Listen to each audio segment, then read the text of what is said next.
Welcome to GoSimcha, the podcast that takes you on an in-depth approach to the Jewish music, entertainment, and simcha world. Now, here's your host, Zeesha Littman.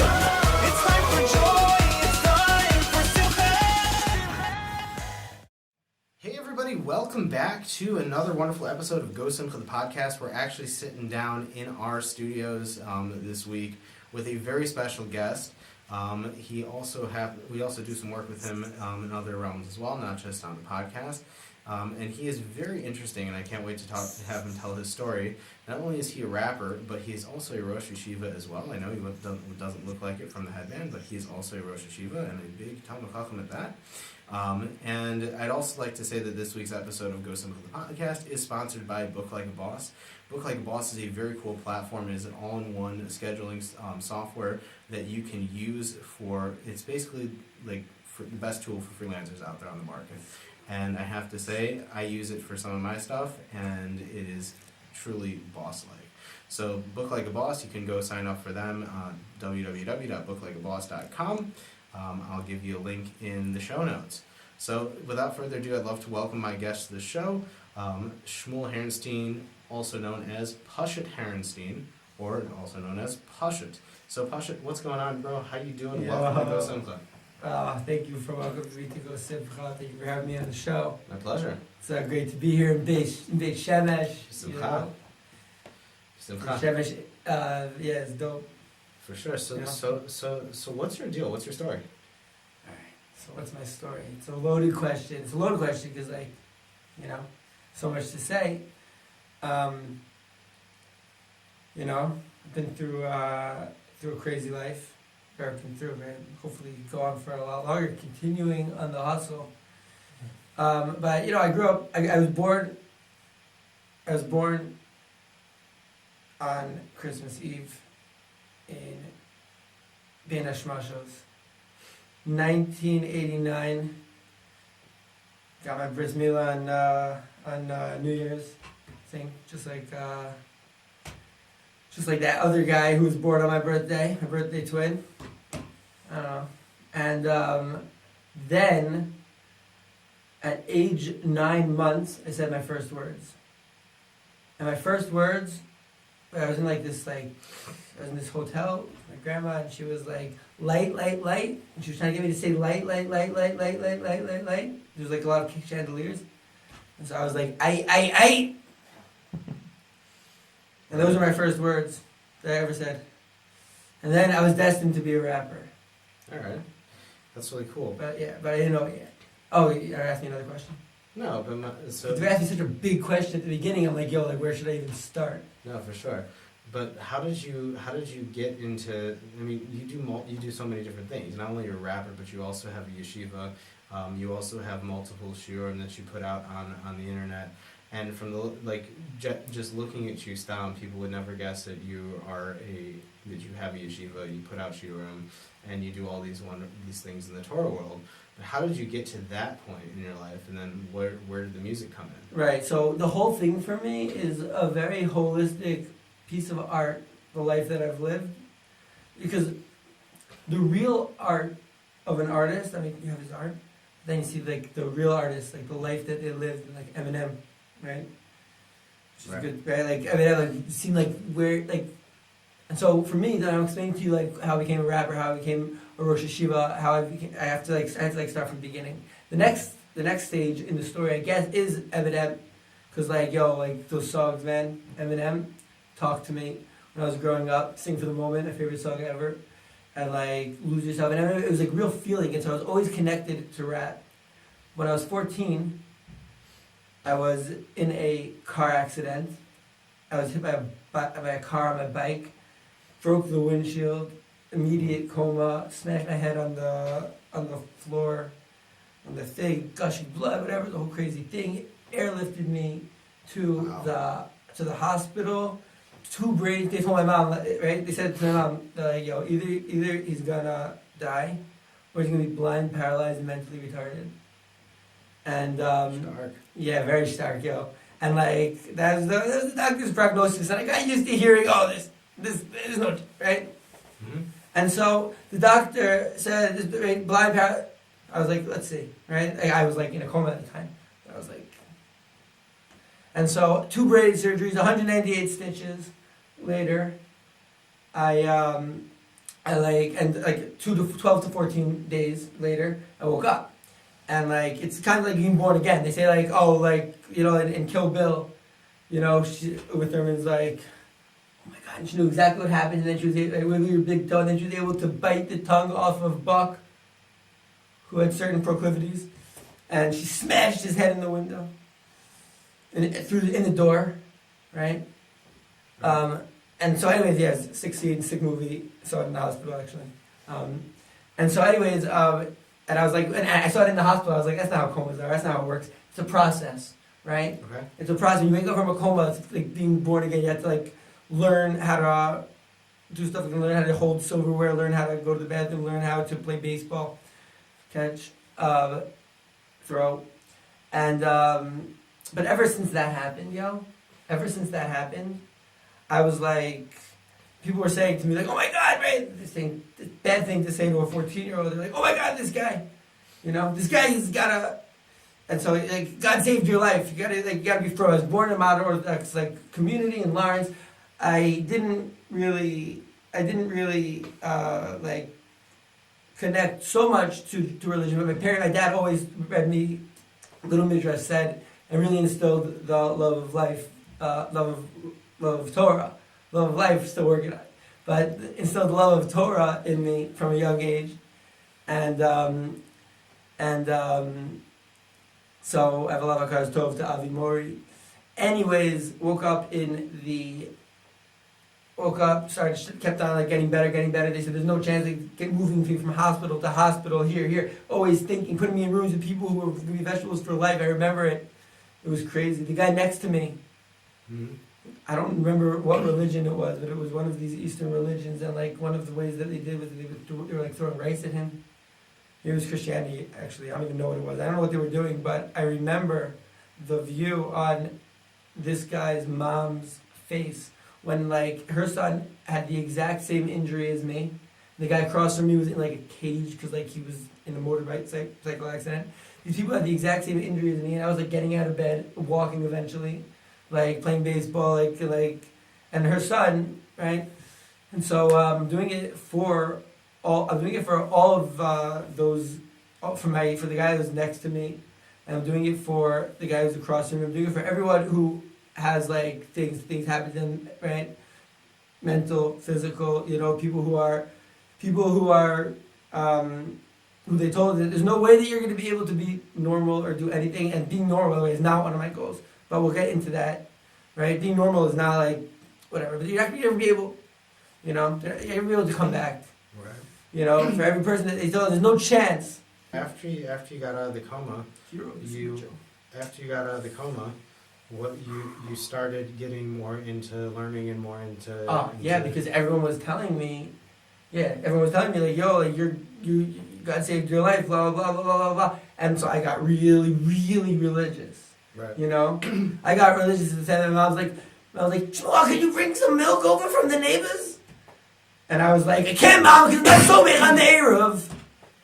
So maybe I can ask my friend if he can carry it over, but I can hint it to him because I don't eat much. Right? Only Chalav Yisrael. And I won't even drink it because it's not Chalav Yisrael. You know? Like, you really like one of those. And this is after the accident, and I just went like, fully, I discovered the evidence of Torah, and I was like, whoa.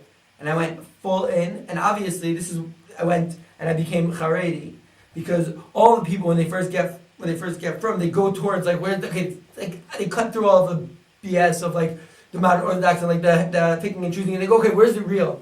And they find it in the Haredi world. Like, okay, fine, here at least the Torah that they're doing, they're actually doing. You know, the Torah that they're saying they're doing. And I started learning, and as Haredi. But first it's a long story, but right. So I went to in 12th grade. I graduated early in 12th grade. I don't finish things, apparently. And like, you know, so I finished high school, but like, I didn't like finish it because I didn't do the last year. I was learning in yeshiva. You know, I like finished. I'm like, okay, fine, like 11 years of this like indoctrination, you know, is enough. I'm going to learn. And I was learning in Shar Yashuv for all day, basically, 3 Sidarim in Shari Yashav.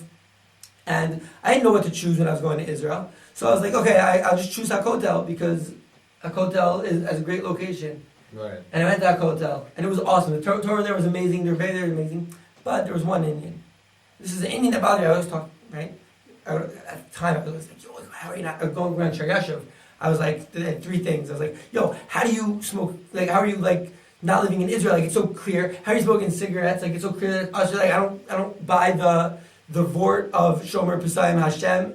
You know, it's only where it's not Shchichi Nizika. But where is Shchichi Nizika? There's no chalos of Shomer Pesayim Hashem. I reject that vort on cigarettes. And so I would say, right, and I would talk to the Melchov Yisrael also. Some guy was Mechdesi. You know, I'd be like, right here, right? Rav Moshe, Rav Moshe was saying, like, that, like, you could do it in this game. I said, but you see that it's that b'diavad. It's not like a tchila. Rav Moshe didn't have chav, and so I would have all these arguments. Right? Okay. Right. So I choose that hotel.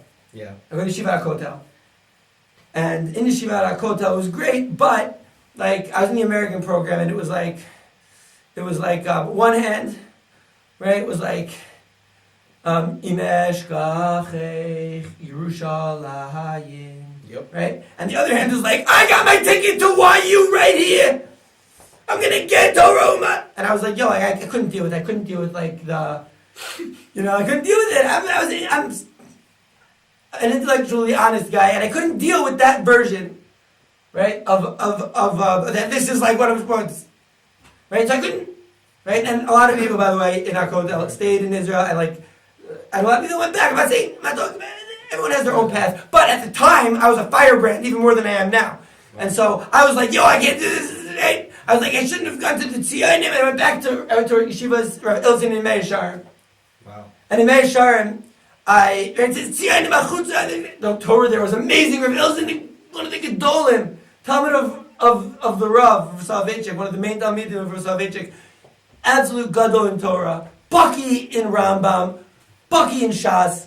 Wow. And Mahal and the way that he like did the sugya, unbelievable, right? So I did that, but outside it was and all this stuff, and I realized no one was talking about Eretz Yisrael. I was like, I'm out, and I'm not gonna go through all the things. I get to Chispin, land in a Hesder yeshiva. Yeah. That's where I found myself at the time, and I was like, yo, this is it. And like I'm like, oh, like this is it. Like it was all of like say like high level of learning and MS to the Torah. Plus they didn't like ignore the fact of Eretz Yisrael and like. The fact that we have an army, we have a chiv, we have a mitzvah, and so they didn't even want to talk to you about the sugya. You couldn't talk to them. There's no one to talk to. It's like trying to talk to someone about conspiracy theories. They won't even listen to you. Right. You know, and I'm like, but listen, but it's a sugya. Let's at least talk to the sugya. No, that's the end.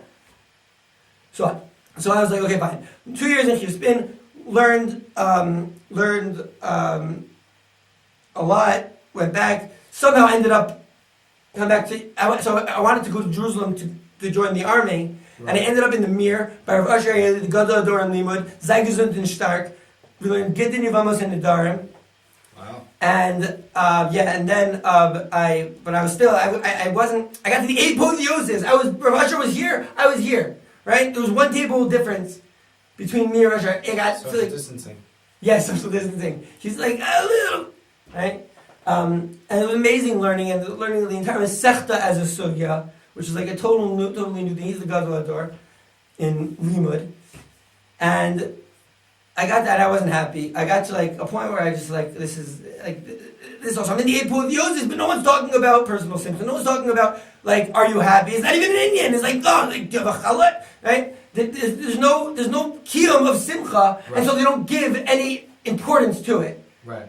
Right? There's no way to, right? What's Pashut? I mean, it's funny. We're sitting on a show called GoSimcha the podcast, where everything is built on Simcha.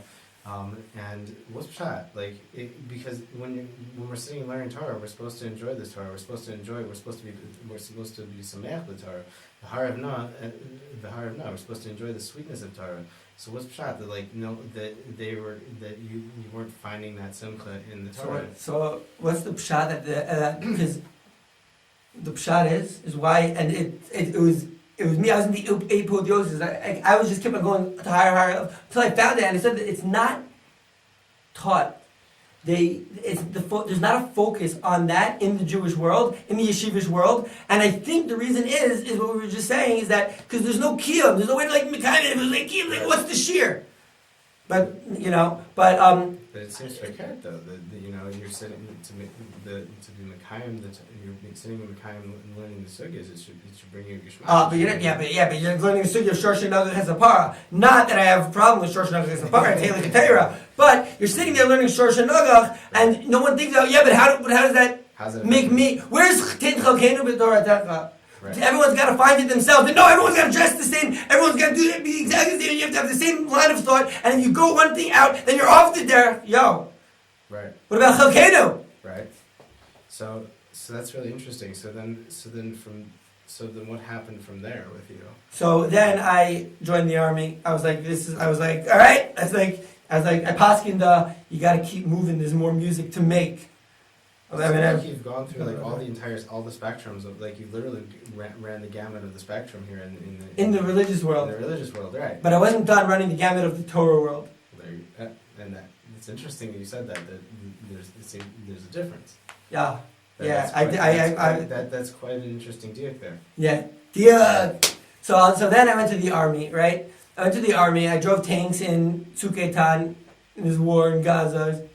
Crazy hustles. The army was nuts for me. The army supposed to give someone PTSD, but I already had PTSD, so the army was like, in PTSD, chalo, PTSD, and they couldn't handle me. Wow. Yeah, and I couldn't handle them. It was good though. It was good. I went through it. I did it. I'm happy I did it. It was nuts, but I'm super happy that I did it. Because when you go through tough stuff, right, that's how you grow. So a person doesn't put himself in tough stuff, but if he's doing the tough stuff because he believes in it, and right. That's right. And so I did it. So I did the army. Then after the army, I was in Israel's top liberal arts college called Shalem on a scholarship. Everyone has a scholarship though, so I feel like silly saying it, but yeah.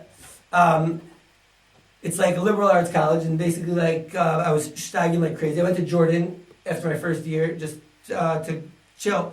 That was just after the first year of college, I just went to Jordan as an American. I went undercover just to kind of see what everyone's telling me. Growing up in 5 Downs, one of the beliefs that you have to believe is that Arabs blah blah blah, and you have to believe Goyim blah blah, right? It's like a subsection of the Goyim blah blah. It's the Arabs blah blah, and it's even worse, but. Right.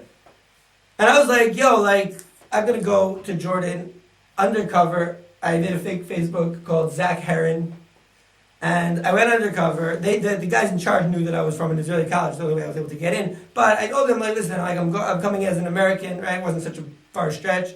American who's into rap, because I was into rap at the time. Even though I did have a CD that I produced in Sfat. I skipped over that. That when I was in the mirror, I was also a madrich in an American yeshiva called Oraita. Yeah. And I was davening vasikin at the kotel, running with my jacket and my kovet, my farshim and my hat. Yeah. I don't know if I had a hat, but I had a big kippah, and I would run through the Arab shuk, right, and then run through the Arab shuk, and on that run, and then I'll get to the mirror. I would do 4 sets of 26 push-ups to Miyached Shem Hashem in Asiyat Sir Bria and Atzilus, but. Wow. It's crazy stuff. We're not going to go into that. And so, but that's not the most interesting part of that whole rigmarole of running through the Arab shuk and then going and learning the highest of the Torahs and doing the push-ups, whatever. My favorite part was, and I love learning. Obviously, I love Gemara. My favorite part was going through. I don't know my favorite. I don't have to say favorite. One of the parts that I loved about that whole thing. Yeah. Was going into the Arab shops and talking to them and we're going through the Muslim shuk or whatever, the Muslim quarter, and that's how I run through from the kotel. I was sneaking at the kotel, run through, and I was like, I can't I wanted to go to Jordan and check it out. Went to Jordan, checked it out. It was awesome. I had so much fun. I was chilling. We were jigging. We were saying, so you won't have premarital sex, but you will drink, right? And talking about seeing where they're holding, and they're also stagging 4 years in Shalem, blah blah blah. Started getting bored a little bit writing raps during. I was about to say, when did this whole music how did you get into writing raps and music? Where did that fit into? Because right. this is the crux of the show. Yeah, it's the crux actually. You're right. So when I was in Oraita, I took a shir by Rav David Aaron. Right. Rav David Aaron gave a Kabbalah shir that I was able to get into because I was like a Madrish there. I eventually became a Night Seder Rebbe. And in that shir, I was so inspired. I took copious notes, and then I wanted to do Chazara, and I started writing them over. And that started writing them over eventually became Belief EP, which is my first album. But I didn't do anything with it. I just put it out there because I put it out there, but I never performed. I didn't show it to too many people. I sent it to like close family and friends. I might have like figured out how to get them up on like SoundCloud, but like. So like you're a rapper. Now, would you consider yourself like a Jewish? And obviously, you're a Jewish rapper. And it's interesting when it comes to Jewish music and rap. A lot it tends to be stigmatized. Like, you know, there's with many people. I had a couple weeks back on my show. I don't know if you're familiar with him. Why Love? It's Jordan. I think I've heard of him. He was one of the original underground Jewish rappers, and we're having the same conversation about like rap can sometimes get stigmatized in the Jewish world because it's not the traditional norm of Jewish music, but at the same time, what is Jewish music? What would you consider Jewish music? So the stuff that you talk about, I've listened to a lot of your music, and it's many tremendous amounts of Inyan Torah in there, and I find that very fascinating because you're pushing the Torahs in there, like the emes Torahs in there, and spitting them out like a million miles an hour. Right. So where did this all come from? So I'm still. I'll answer that question in the next part of the story, like, because that's true. You're asking a great question to lead me to like. Right. To tell you like how to answer the first question that you asked, after the army in college, I wrote my thesis, Judamonia. In my third year of college, I wrote my senior thesis and got. It's also the name of your website, isn't it? It's also the name of my website. It's truejudamonia.com. Coming at you soon, I guess. Listen, we stag in here. It's also the name of a sefer that I wrote, a book that I wrote, and it got me kicked out of college. I don't want to go into the specifics right now because like. That must be some real understated stuff to get. Oh yeah, and then it got college. Yeah, and then it got beat up in Uman by a Haredi ninja. But don't worry, I didn't like I. There's violence in Uman. What? There's violence in Uman. Yeah, it's crazy. Everyone is happy and dancing, and Uman is an awesome place. But there's also like a lot of kina and sinna, and that's like see, and a lot of people who go off the derech. They like leave everything about Judaism. Right. Like everything they get like somebody a bad association or they're taught the wrong thing. They say oh, this is the Torah Kedosha, this is gold, and then they're given chaff, and they're like I don't have any need for that, and so they go. But I fell in love with Torah, dating back to my dad reading me Little Midrash says before bed, going back to like like dressed like. For like Yom Kippur, like all the nostalgia, and I love Torah. But I got to the mirror and I'm like, I'm at the end, I'm at the apotheosis of this thing that I love, right? And that's when I realized the chakira between Torah and religion. Like there's Torah, the emes, the Torah, Torah Shabbat, Torah Shabbat, there's Torah, but then there's religion, right? Right. That's when did Judaism even become a religion? It's just like we're also a religion, right? Judaism is not like Christianity or Islam. No, I don't want to. All religions are paths to have a relationship with HaKadosh Baruch Hu. The religion isn't the Iker. The Iker is the Eibishter. The Iker is God, and the religion is a path. And this is the path. And so Judaism goes by like a tribe, right? It's not even about belief, but it's about like what a person believes. It's about like is he like part of the tribe, right? Like goes by the mom, but we like there's like I'll think with Gary, but the Jews they have their path. Okay, so the Jews have their path, but the force on a person like what path you should take. Like, I think everyone's got to find it themselves, right. And some people find it in Hinduism. But when I was in the mirror, I wrote a song called Hindus, and I was like making fun of like Jews, like they couldn't find it, so they were like going to search. Well, what's ironic about Israel is that what happened, all these Israelis get out of the army and they go off to. It's awesome. countries. It's awesome. They It's go- awesome. They're searching. Now I say that it's just amazing. Funny. It's just funny because like they go to these random places to search for spirituality and they search for Kadosh Baruch Hu when literally he's right here under your nose. What? For some people, it might be right here under the nose. For some people, it might be in India. And that's my point. My point is that everyone's got to find what works for them. But the one thing that's for sure is that God wants us to be happy. How do I know? How do I know that God wants us to be happy? Yeah. Because we're part of Him. And so with going back to your music. Yeah. So how does this mahal that you're living your life with stem with your music? Listen, I'm speaking Sprechen your die language. Sprach! Put it up! I'm speaking your language here. Yeah. But like how do you Yeshivish. Yeshivish Yeshivish Sprach. Yeah.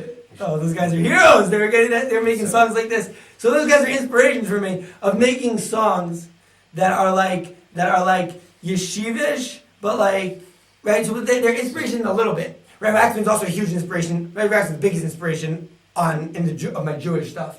You know Rabbi Waxman, Ephraim Waxman? Yeah. Okay. Rabbi Ephraim Waxman is one of the Gedolei Hador, right? Rabbi Waxman is a friend of mine. He's been in my car. We've went Daven Marav together. We chill. Me and Rabbi Waxman. He's autographed my bear. Rabbi Waxman and King Guy is my favorite rapper. Okay, but evidently. Okay. But. So Rabbi Waxman, he makes these unbelievable songs, so amazing and inspiring. The Rabbi Waxman songs. And when I found out, I fell in love with the Torah so much, right? And so when I'm writing my songs, but after like the mirror and like I was like, yo, I gotta search. You know, in the army, I was like freaking out. Remember, like I was freaking out. And I was like, yo, this can't be. Ratzon Hashem. This is unprecedented. That if a person is like thinking about killing himself, it's unprecedented that like he's on the right path. Right. You know, he's got to make a change. He's got to search, and that's where I started searching. I started like looking, and I'm still trying to figure it out. But the Torah Kadosha, I never jettisoned her. Right. Right. I always kept her close to my heart throughout all of these iterations. For all the things I was always teaching in yeshiva, either in yeshiva or teaching now. Rosh Yeshiva still teach, but like yeshivas are all closed. Ma tovu alech Yaakov mishkanosecha Yisrael shelo yifsiku bet in midrashos bet knesios me Yisrael. What's pshat during Corona? All of the base medrashos that were closed except for ours. Hashtag Geula Shaul Steigenda. So regarding your music, how did that like come about, and how did you? Because I see you released another album. You're working on another album right now. Yeah. It seems like you spin out albums like you spin out Shiurim. Like, how did you start getting into this music? When I was 14, me and my best friend Dan Wetzelbaum would listen. We borrowed this guy's dirty version of the Eminem show. We fell in love. We were just listening to him, and so I always loved Slim. I stopped listening to him. That's fine. But I stopped listening to him because I got religious. Then I'm in Mea Sharim. I'm in the American Mea Sharim yeshiva. Yeah. And called Rav Ilsen. And Rav Lauer Zagazin Stark.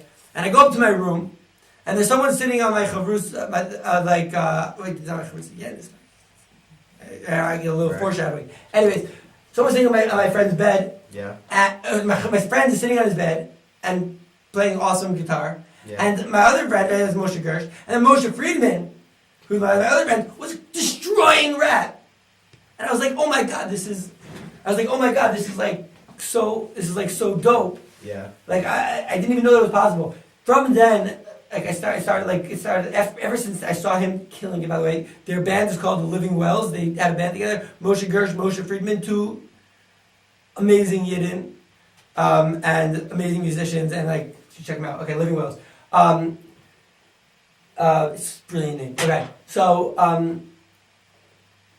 I started rap. Then I don't know. Then I guess the Rabbi Aaron thing, and I was in Rabbi Aaron, and I started putting my stuff into rap. Throughout that process of when I heard Moshe Friedman until I got started rap, I started listening again a little bit to Right. rappers again. But not. But then, like I spent. But even then, like a little bit. I wrote my first CD. Went out for a long time. Was bored in class. Wrote a thing. Got kicked out of college. Now I was like sitting there. I was like, what am I gonna do? I'm just kicked out of college, and like, what am I gonna do? I was like, maybe I'll do something with these music, with these things that I was writing. Actually, while I was in college, I did release one song, which is a Guna side. Oh yeah, that was a very famous video. That was a very popular video. It got shared around a lot. Like on YouTube and Facebook, like combined. I think that was pretty. I think it was pretty amazing that you did that. It's unfortunately a big problem. Yeah. With a number of people and a number of things, and I think that the fact that you shed some light on that with that song, and with the real Makaros and everything like that, it was very powerful. But like it's funny. Like rap is a very powerful medium because rap is poetry. Rap is written and spoken word poetry, and it has tremendous amounts of koach to it. And people, like I said before, people might not think that rap is kosher kilu, because we connotate rap with all sorts of, unfortunately, all sorts of like very low things, but it's the opposite. So let me say something about rap. All right, there's lyrical rap, and then there's mumble rap. There's good rap, and there's bad rap. Yeah. A lot of people who don't know anything about rap think all rap is the bad rap, because if you don't know something about something, you associate the worst with it, and that's what's going on in the world. That's propagating all of this separation and hatred and fear and shibud malchus but rap never got touched. They could never say we're gonna put some guy, unless when you're rapping, unless you're talking about something real. The best rappers, right? Eminem, Tech Nine, they dealt with stuff. King ISO, Hobson, look at they've gone through stuff, Right. So I think it's funny how you say like, and they put their stuff in the lyrics. Kanye West, the king of this stuff. It's interesting though how you said like all the best rappers in the secular world, they really put their emotions on the page. They really put their experiences. Some people in the Jewish world do it also. Right. Token, the second best Jewish rapper after Lil Dicky. Lil Dicky is the man. Lil Dicky is a once in a generation talent. Yeah. Token is my second favorite Jewish rapper. Well, that's what I was gonna say. Like at least within the Jewish realms, I think in the Kedusha levels of things, it seems like you really put a lot of your experiences and a lot of your life onto the paper. That's what good rap is. That's what good rap is. It can't be censored. It's like good rap. That's why. Like whatever's happening, like, we know that rap is amazing because it's real. Right. It's very. And the things that I rap about are the things that are going on in my mind. It's like it's like my path.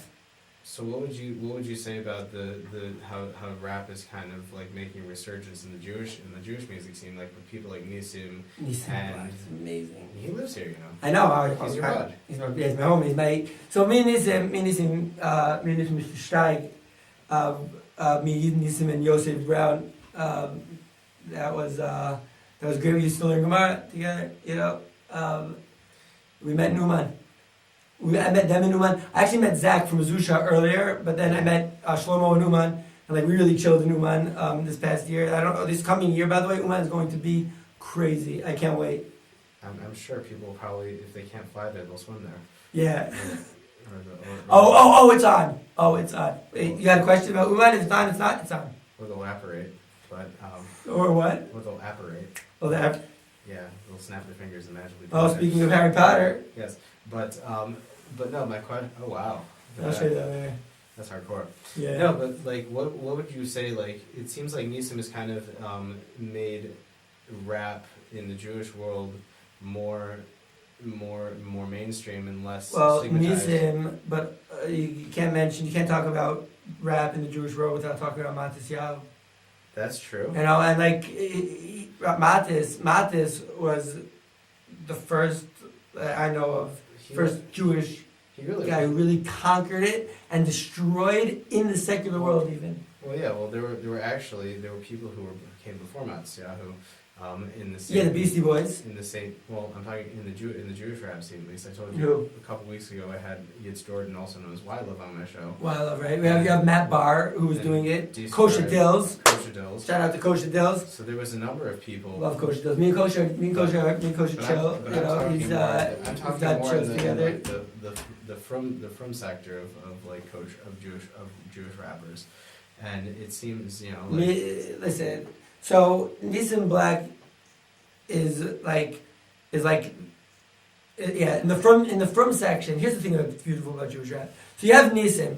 Nissim converted and became like unbelievable Haredi. And the way that I was attracted, the way that I came to want to know Nissim was after I heard a shir that he gave, this private shir that he gave at this place in Uman, and I was like, I was expecting, I don't know what I was expecting, but he gets up and he just slays. He has such a great shir. All the yeshivish gesticulations, everything was good. The intonation, everything was geschmack. I'm like, this is a yid that I want to know, And you have the Nissim Black derech, and it's awesome. So anyway, we're talking to you about your musical career and the Jewish rap scene. I was in the middle of Mahal with the Jewish rap scene. And like the nice bear.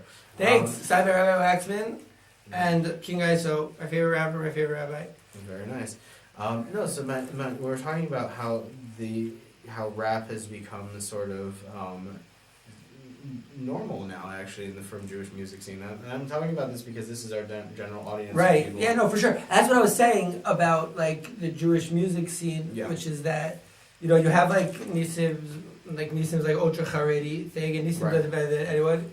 So Nissim is you have the ultra orthodox thing, but you can't edit out all what I spoke about, because I spoke about Nissim, we spoke about how amazing Nissim is. Right. Then you have Matis also, he got very religious. He was really stark and pious and everything. Yeah. But then he's on his path, and that's now he's on his path. But you know what? He's happy. We hope that Matis is happy now. We know that he just had a baby, so we're gonna say Mazel Tov. I met Matis once. He asked me to rap for him. He beatbox, whatever, no biggie. It's not big, but it's Matis, Right. But shout out to Biggie and Pac. Right. And by the way, best Jewish rapper of all time is Mac Miller. We have to mention, that he also that's a lot of these rappers dealt with crazy times and crazy lives and crazy things going on. It's funny that there's a lot of people, a lot of rappers who are who are Jewish, not necessarily from, but there's a lot of Jews in hip hop. It's true. And whether they're behind the scenes or in front of the mic, there's a lot of Jews. There are a lot of Jews in hip hop because look at the two hip hop communities. Obviously, is the African American community and I think the Jewish community is getting there. The Jewish community is doing amazing with hip hop because we do people that have a lot of difficulty in life. That right now with the George Floyd protests and all this stuff, and the Jews obviously went through Avadim Hayinu, right? And the Holocaust and stuff, and we've both been through stuff. I believe that good hip hop comes from people who were broken, and hip hop is their way to understand what's going on with so them. there is a correlation beauty between from it. Yes. Yiddishkeit and rap. That's very interesting. I never would have thought about it from that perspective. Well, I wouldn't say Yiddishkeit because Yiddish means Jew, and Jew is you have Yehuda, a little bit of Binyamin, a little bit of the other Shvatim. But I say Israelites, and when we talk about rap, we talk about the best Israelite rapper of all time. Yeah. And Israelite includes Jews and includes the Igbo in Nigeria, includes the Pashut in Afghanistan, and all the other tribes, right? Ethiopia, all the other places that the 10 tribes are spread out. Right. So who's the best Igbo? Who's the best Israelite rapper of all times by far? Who? Kendrick, Kendrick Lamar. He says one of his songs is "I'm an Israelite," and 6 songs listening on the way here. We opened up the Interslaves when we came here. That was the first song. I'm an Israelite. Don't call me black no more. That word is only a color. It ain't a fact no more. Really? That's what Kendrick says. Yeah, in the song He identifies as a black Hebrew. So I don't know exactly the specifics of what exactly he is or what he believes, but we see that Kendrick is he's rapping about religion. He's rapping about his path with the supernatural, with the infinite, And I think that's beautiful. I think that's amazing. And Kanye, by the way, Kanye He is became a real firm Christian, didn't he? Kanye's. I say in rap, in rap. Yeah. I say, because it just said, okay. My rap, the way that I look at it, is Eminem is the god. Eminem is the rap god. Right. Lil Wayne is the king. Right. Nicki is the queen. Right. And Kanye is Mashiach. Kanye West, bro, what he talks about is, he talks about Right. the elevation of consciousness. He talks about being happy. People are like yelling at him and doing all these things and saying, this is why, and he's just like, if I come over there, right? Right. I'm not coming to fight you. I'm just coming to give you a hug. You cool with that? Yeah? Right. Okay. And he goes over and he hugs the guy who's like calling him all these names and stuff. Right. Kanye West is such a noble soul. Nietzsche phrase, right? Nietzsche says noble souls. He talks about the passion that noble souls find each other. And so many of those noble souls ended up in rap, And Kanye, by the way, his wife, Kim Kardashian, was fighting for this woman that was in prison and for like the unjustly sentenced to life. And it reminded me of my Aguna hustle. And so I have so much respect and love and admiration for Kanye and Kim. And yeah, man, and Kanye is on his path. So what do you think the future of Jewish, again, we're talking more in the frum sector of rap so the frum sector. So I'm saying you have me, right? And I'm on my path, which is I was very, very frum, and then now I'm searching, right? And I'm searching it through my rap. You have people who are you have Kosher Dills who didn't grow up frum, but he still has a relationship with Torah and with the Eibishter on a regular basis, doesn't he? I don't know about that, but if that's the thing, then I'm glad for him. I don't know about that, but I'm glad for him if he's doing that, he's on his path. But Coach is also exploring his relationship with the Torah through his music, Right. And that's what's amazing about Jewish rap, is that you have so many different types and strands. Right. Of how a person is and how a person relates to HaKadosh Baruch Hu, and relates to the world, and relates to himself, relates to other people, and what he's going through. And in no other medium of music is it anywhere close to the amount of brilliance that person can put in rap lyrics.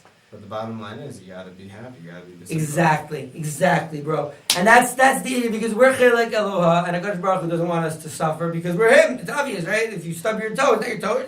It's your essence. We are part of HaKadosh Baruch Hu. That's I learned from Rav Aaron. Still, to this day, stems with Spinoza and pantheism, who's one of my heroes, Spinoza. Right? I have did philosophy and stuff. So and in the book, right? So Spinoza, pantheism. It stems with that Shema Yisrael. Spinoza was saying a word. But that's what I find, the music I find very interesting. How you're saying everyone connects their own path through music. Rav Kook's pantheism, by the way. Everyone connects their own path I mean, it's with Judaism. Everyone connects as long as within the confines of the Shulchan Aruch and Torah. But it's wait. Why was it in the confines? I think you're just over there making assumptions about another person's path. No, but I'm saying it's with music. It's music has so much power to really uplift you and really bring you to a higher realm, and you can put so much kedusha into the music. But then music also has tremendous powers to bring you down to certain places, and put you into a place. I know this from myself, and also from learning different svarim and chassidus and other places, that music is just one of the most powerful mediums out there. And it can really do so much, and I see it. Ella, Delo Marshira. Yeah. Right? God wanted to make, that's Sancherev Chizkiyahu. He wanted to make Chizkiyahu Mashiach and Sancherev Gogu Magog. Very interesting. Sancherev is going to be Gogu Magog. Right. But no, I find very interesting music, and it just keeps going on. It just keeps going on, and then please God, we'll get to see the ultimate concert. Will be that Simchas Beis HaShoeva. Oh, Simchas Beis HaShoeva! That ultimate concert is going to be... the ultimate concert on Sukkot until the Simchas Beis HaShoeva in the Beis HaMikdash is in Trudemonia. It's in State Trumot, called Trudemonia. Last year I played, Nisim played, Zeesha played, and Genome played. This year is going to be even crazier. We're having a Sudamonia, which is by Suda Soda. It's going to be in a few weeks. and we're doing it at the farm yeshiva psych ward that we're going Gula show over there. Right. And we and like we're having like that's like the yeshiva, you know, that we're talking about Gula show, right? Because of Show Melech by State Trumot, which is also connected. This thing I just saw, right? I explained to you that or whatever. I explained it on an Instagram video. Check out my Instagram. That's so Jewish music. You have all of these paths. My philosophy in Judamonia is that all of these paths are great. And you know what? Also, Kanye in his path with Christianity is great. And you know what? Eminem's path with his brain, and ISO's path with his brain, and all of Strange Music's paths with their brain. Yeah. Right? Everyone's path, trying to figure it out, trying to figure out the infinite, trying to figure out consciousness, trying to elevate it. That's amazing. And that's why in the Jewish world, because this is like rap and Torah go hand in hand. Also, rap is extremely associative. And so that's exactly what the Gemara is. Rap and Gemara. See, I teach Gemara, I teach Gemara, which is Talmud. And Talmud and rap, there's the biggest connection. The biggest connection in Judaism and rap is Talmud. Talmud is so associative. Right? They say, oh, Kivan Dasali Adenu. Name a bait. No, sir. Right. No, for sure.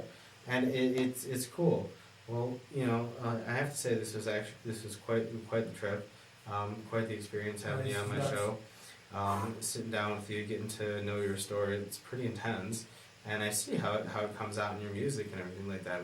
And I want to ask you if you want to go out, if you know I know you're working on some new music. If you're interested in giving a little sample to our fans about what your raps are and what how you connect your Torahs with your raps, and maybe see if you can drum up some new fans. Yo, I would be honored to do the song.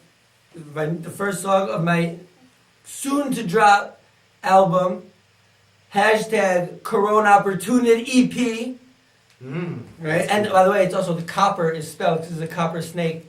And the copper snake that, like, when there was a pandemic in Am Yisrael, and they put the snake on the stick, and they said everyone who looks at the snake, it's Gemara in Rosh Hashanah, Daf Chavtes says, it's a snake? Yeah. That makes it's Merapeh and Mimis. No, it's like you're looking up at the right. They saw it. They were chavim l'shamayim. They put their heart, their lave, their wisdom.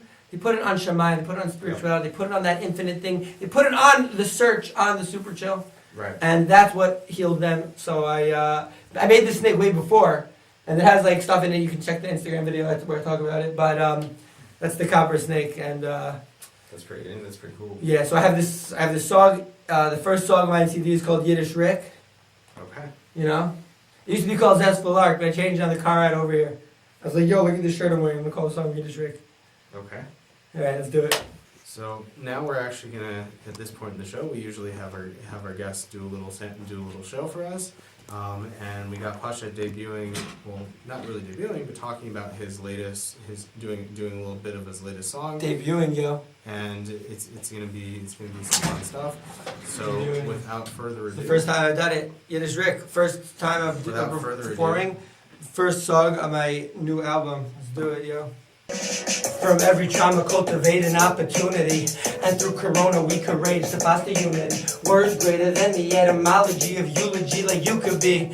If you choose to view the good in things, maybe I can attempt to get into fine-tune some things, but I'd be blessed and definitely getting booty regularly. Rapping like I'm Hercules with no less than 5 beauty. You know I still go through some swings of fire, breathing circus freak. Ruin the seclusion scene, but I be doing beautifully. Even through the quarantine perspective, awesome all I see. Thundering, OKC, going for it globally. Rapping with the hounds of love and teaching Torah mobily. A salmon swimming up the stream, paddleless up the creek. Cannon deuce, super chill without having y'all with me. Stupid heaves, wondering to whom Pashut is referring. I'm lucidly the reefer king, and dogging you all human beings. Getting high, calling over stupid bees. Shedding light all over my neuroreceptors, weak, neurodivergent beat, certainly, special recycle, psyche D, light when he renders. Decipher directions through angles and tangle and tangle, respective like nuclear fusion of lucrative lessons to getting the jewels and collecting the gems. The sure recommend you with you in the depths of affliction, accruing the tension, accruing ascension, screwing and sensuous sex, misconstruing the human endeavor. is playing the hand like it's smashing a window. And here is our rickety wrecked in a pickle. 7 falls, lift again, 7 stuck in my mind, so I slam on the pedal.